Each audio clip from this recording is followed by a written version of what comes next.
విజయవాడను బుడమేరు ముంచేయడం, గండి పడడం, ప్రజలను అలర్ట్ చేయకుండా నీళ్ళలో ముంచేయడం, తర్వాత వాళ్ళను ఆదుకునే పరిస్థితి కూడా లేకుండా పోవడం.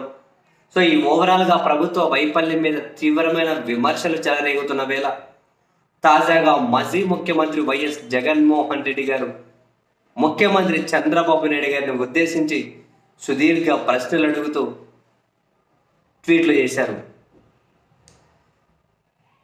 చంద్రబాబు నాయుడు గారు ఫస్ట్ పాయింట్, ఓవరాల్గా 8 పాయింట్లతో ట్వీట్స్ ఉన్నాయి. చంద్రబాబు నాయుడు గారు, విజయవాడలో వరద వచ్చి 8 రోజులు గడుస్తున్నా బాధితులకు ఇప్పటికీ దారి తెన్ను లేకుండా పోయింది. ఇంకా ఆకలి కేకలు వినిపిస్తూనే ఉన్నాయి.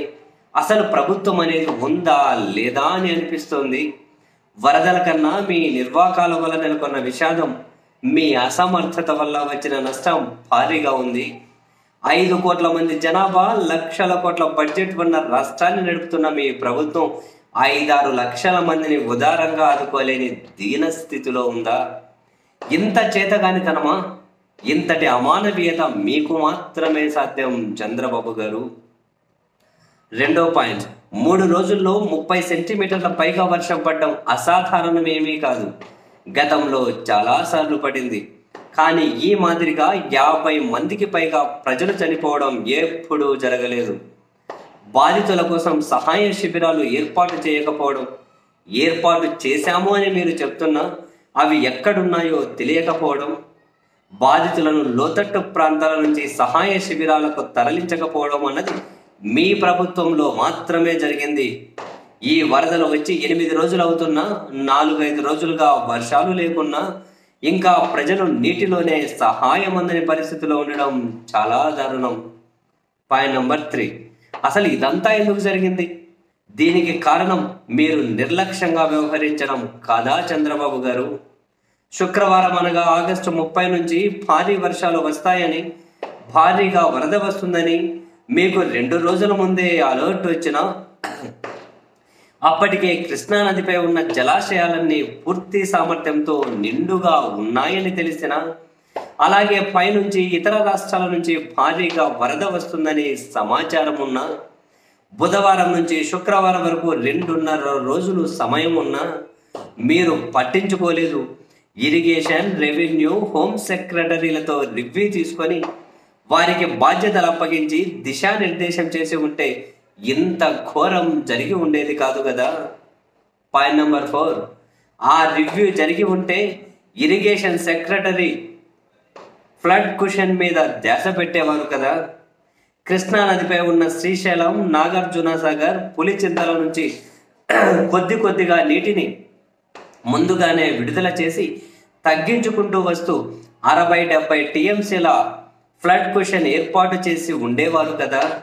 అప్పుడు పైనుంచి వచ్చే వరద నీటిని ఆయా జలాశయాల్లోనే సర్దుబాటు చేసి ఉంటే పులిచింతల కింద కృష్ణానదిలోకి వచ్చే వరద నీరు సక్రమంగా నియంత్రించి భారీ వరద ముప్పును తప్పించేవారు. దీనివల్ల ఇంత దారుణం జరిగి ఉండేది కాదు కదా. పైనుంచి వచ్చిన వరదను తగ్గించకపోవడం వల్ల కృష్ణానదిలో భారీ ప్రవాహానికి పులిచింతల దిగువ వరద కూడా తోడయ్యింది. దీంతో పాటు బుడమేరు విషయంలో మీరు చేసిన నిర్వాహకం వల్ల ఇంత విపత్తుకు దారితీసింది. పాయింట్ నెంబర్ 5, అదేవిధంగా రెవెన్యూ సెక్రటరీ షెల్టర్ల ఏర్పాటు, నిరాశ్రయులకు వసతుల కల్పనపై దృష్టి పెట్టేవారు. హోమ్ సెక్రటరీ లోతట్టు ప్రాంతంలో ఉన్న ప్రజలను ఈ షెల్టర్లలోకి షిఫ్ట్ చేసి ఉండేవారు. వీరంతా సిఎస్ ఆధ్వర్యంలో కలెక్టర్లు, స్పెషల్ ఆఫీసర్లు, గ్రామ వార్డు సచివాలయాల సిబ్బంది, వాలంటీర్లు ఉంటే వారితో కలిసి ఈ ముప్పును చాలా సమర్థవంతంగా ప్రాణ నష్టం లేకుండా ఎదుర్కొనేవారు. కానీ ఇవేమీ జరగలేదు. పాయింట్ నెంబర్ 6, పైగా మీ ప్రచార ఆర్భాటాల వల్ల సహాయక చర్యలో పూర్తిగా సమన్వయ లోపం నెలకొంది. మీ కూటమి మంత్రి నాదెండ్లకు మధ్య జరిగిన సంభాషణపై వైరల్ అయిన వీడియో అనేది దీనికి సాక్ష్యం. ట్రాక్టర్లు రాకపోవడం ఏంటి, 150 వాహనాలు మాత్రమే ఉండడం ఏంటి, 80,000 కుటుంబాలకు సరుకులు ఇవ్వాలనుకుంటే తొలి రోజు 15,000 మందికి ఇవ్వలేకపోయారని స్వయంగా ముఖ్యమంత్రి స్థానంలో ఉండి మీరే బేలతనం చూపడం ఏంటి? వర్షాలు ఆగి 5 రోజులైన తర్వాత కూడా మీరు ఎలాంటి పాలన చేస్తున్నారు? లక్షల ఉద్యోగులున్న యంత్రాంగం ఏమైపోయింది? ఇప్పటికీ ఇంటింటికి జల్లెడ పెట్టి ఎన్యూమరేషన్ చేసిన దాఖలాలేవి కనిపించడం లేదే. మరి మరి మరి మీరిచ్చిన సహాయం ఖచ్చితంగా వారికి ఎలా చేరుతుంది? ఎమర్జెన్సీ సేవలను ఎలా అందించగలుగుతారు? విపత్తుల సమయంలో అసమాన సేవలు అందించిన గ్రామ వార్డు సచివాలయాలు, వాలంటీర్ వ్యవస్థపై కక్ష పెంచుకొని వాటిని నిర్వీర్యం చేయడం వల్ల ఈ పర్యవసానాలను ఎదుర్కోవాల్సి వస్తుందన్నది వాస్తవం కాదా? పాయింట్ నెంబర్ 7, బాధితులకు బియ్యం, పప్పు, నూనె తదితర సరుకులు ఇవ్వడం ఆంధ్రప్రదేశ్లో ఇదే తొలిసారి అన్నట్టుగా దాన్నే ఓ పెద్ద ప్యాకేజీగా చూపించి మీరు ప్రచారం చేసుకుంటున్న తీరు చూస్తుంటే ఆశ్చర్యం వేస్తుంది. వైఎస్ఆర్సీపీ ప్రభుత్వంలో వరదల వల్ల బాధితులైన వారికే కాదు, వరద ప్రభావం ఉన్న కుటుంబాలకు కూడా ఈ రేషన్ సరుకులను ఒక్క రోజులోనే MDU వాహనంలో డోర్ డెలివరీ చేశాం. అంతేకాకుండా వారికి కొంత డబ్బు ఇచ్చి వాళ్ళు ఆనందంతో ఇంటికి వెళ్ళేలా చేశాం.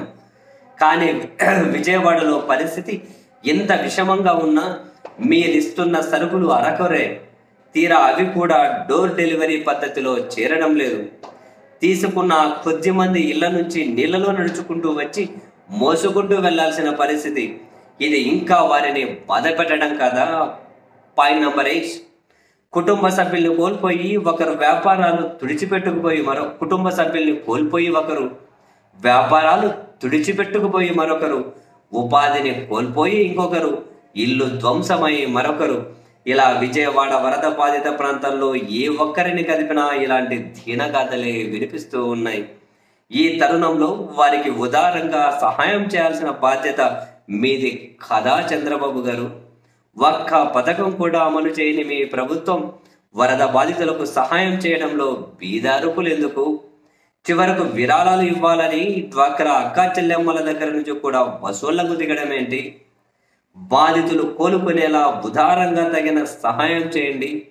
మీరు ఆదుకోకపోతే మా పార్టీ తరఫున ఖచ్చితంగా పోరాటాలు చేస్తాము అని జగన్మోహన్ రెడ్డి గారు ముఖ్యమంత్రి చంద్రబాబు నాయుడు గారిని ఉద్దేశించి ఒక సుదీర్ఘ ట్వీట్ చేశారు.